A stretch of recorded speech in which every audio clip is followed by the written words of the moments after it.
Vamos lá. Vamos para a segunda parte do sistema digestório. Na primeira eu falei de motilidade. Agora eu vou falar do processo de digestão. Proteínas, carboidratos, lipídios e proteínas. Tá? Vem comigo. Vamos embora.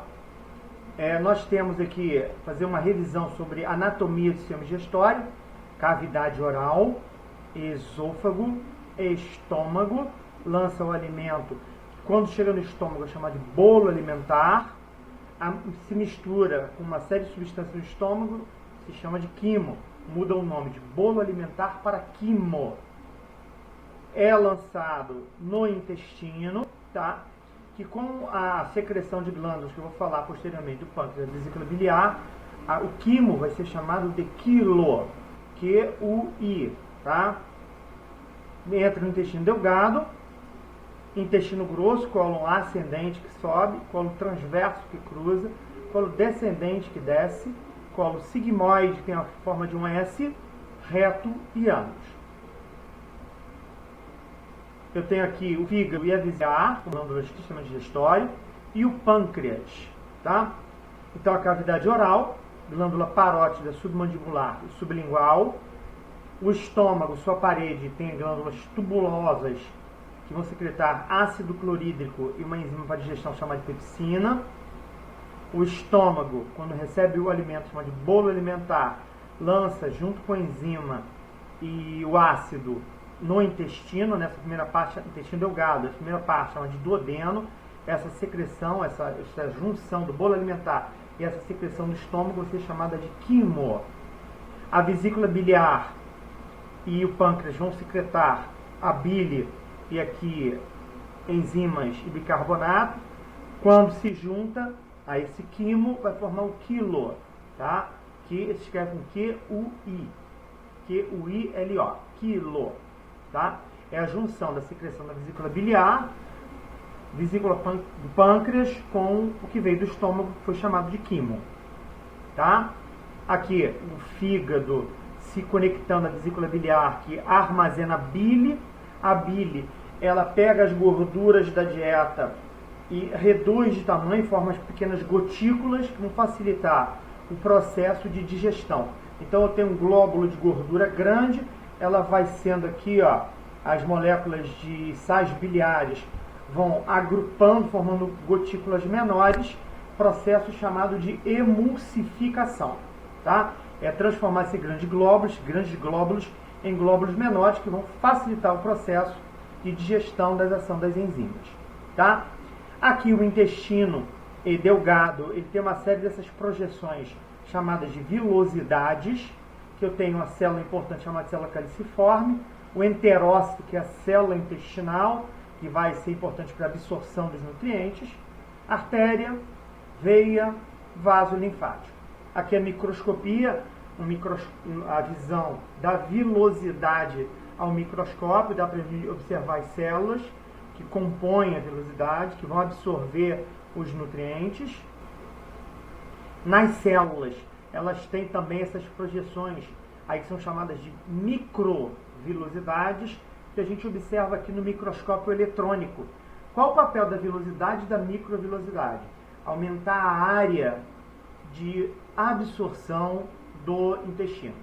Se eu pegarmos a área do intestino, é quase o tamanho de uma quadra de tênis, tá certo? Isso mesmo. A área somada é muito grande de absorção, por conta das microvilosidades.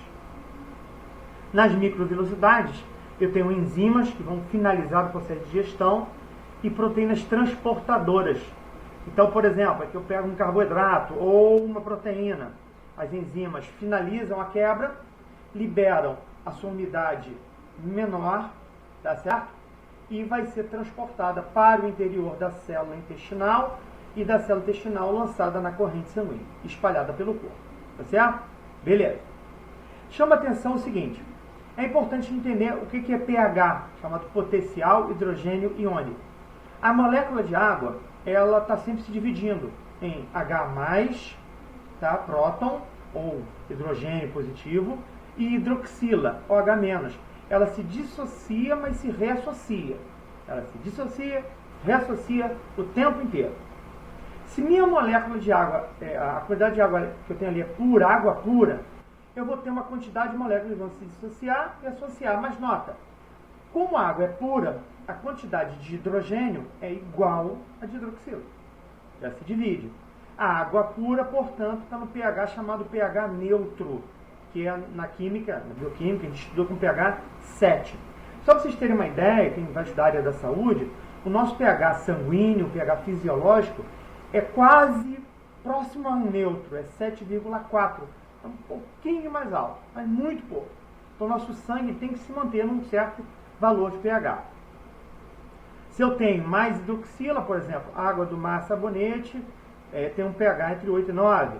Se eu tenho mais ácido, o que acontece? Aí que vou botar como exemplos o estômago, que tem pH 1, muito ácido, ou seja, muito hidrogênio.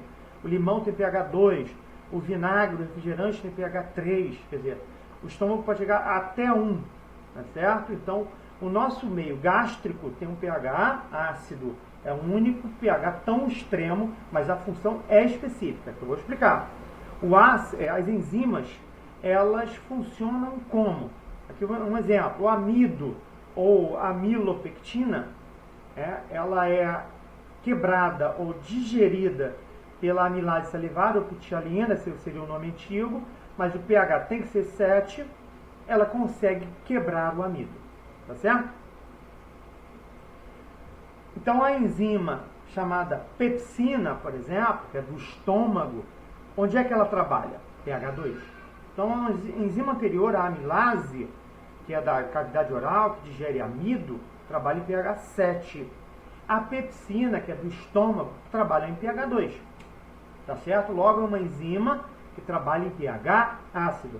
Uma outra enzima da digestão, que é liberada pelo pâncreas, trabalha em pH 8. Tá certo? Então, nota, uma trabalha em pH ácido, então é a enzima do estômago, e a outra trabalha em pH, que está o neutro, acima de 7, chamado de alcalino. Então, um trabalha em pH ácido, outro trabalha em pH alcalino. Esse gráfico geralmente cai em questão de vestibular, cai em questão de prova de área da saúde, de concurso, então se liga nessa informação, tá bem? Beleza. A acidez gástrica tende a quebrar a proteína, tá? Liberando o seu centro ativo, fazendo com que ela funcione. Por isso que a pepsina, que é uma enzima do estômago, tá? Tem a tendência de trabalhar em pH ácido, que o ácido faz isso, certo? Vamos lá. Vamos agora falar da digestão, primeiro, dos carboidratos. Quais os exemplos que nós temos de carboidratos? Os monossacarídeos, os disacarídeos e os polissacarídeos. Os monossacarídeos é a glicose, o principal exemplo. Glicose e frutose. Os disacarídeos, principal exemplo, a sacarose, açúcar de cozinha. Ou a lactose, que é açúcar do leite. E o principal polissacarídeo da nossa alimentação aqui, os polissacarídeos, o amido.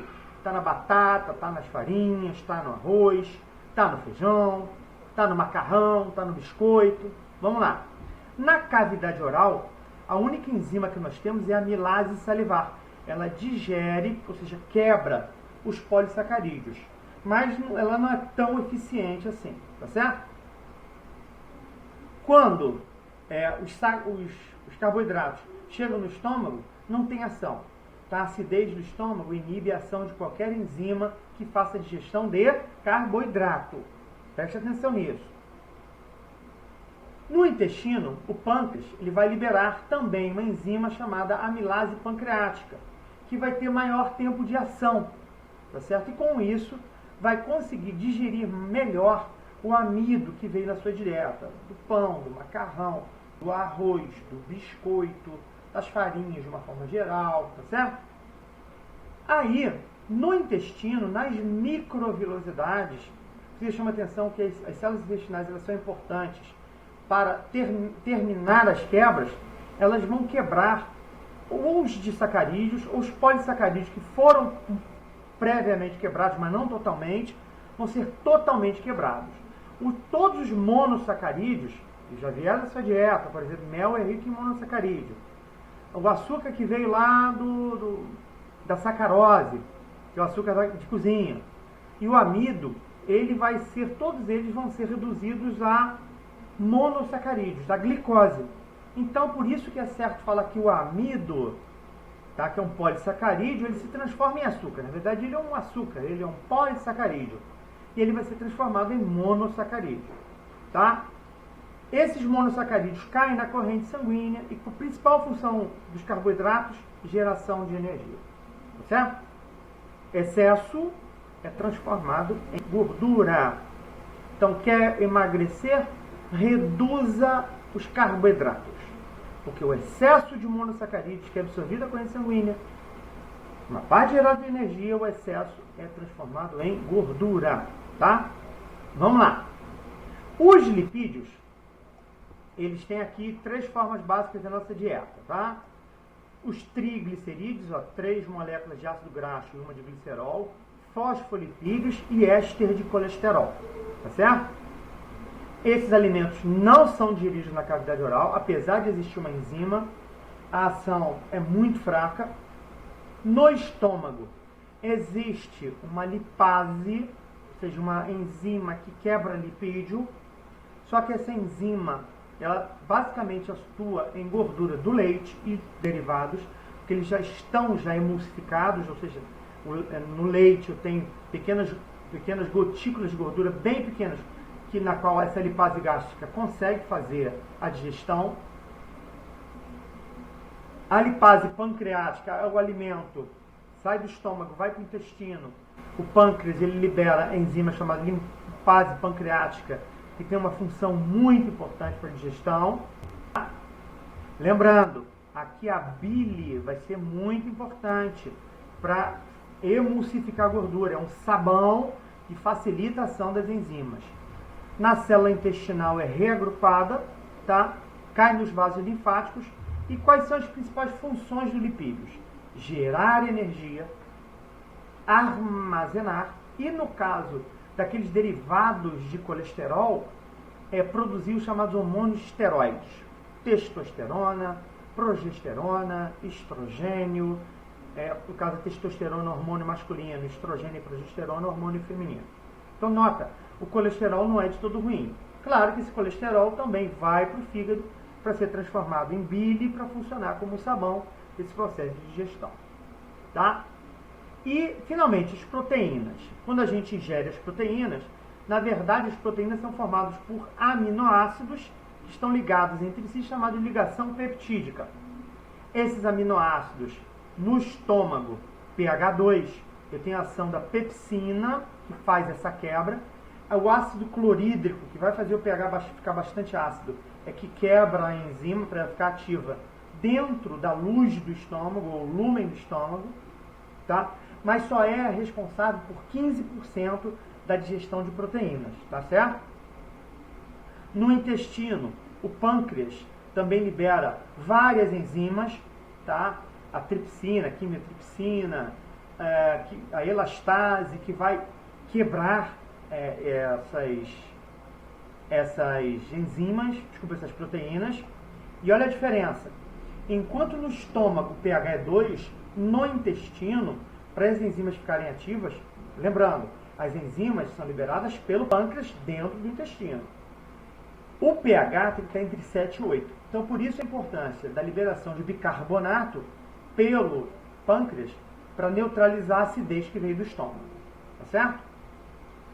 Nas microvelocidades são feitas as quebras finais, lá nas microvelocidades. E os aminoácidos, nota, a proteína, para ser digerida, tem que ser quebrada a aminoácidos. Vai ser quebrada em aminoácidos, é absorvida pelas células intestinais, cai na corrente sanguínea. Quais as principais funções dos aminoácidos? Primeiro, ser os tijolos para a síntese das nossas proteínas.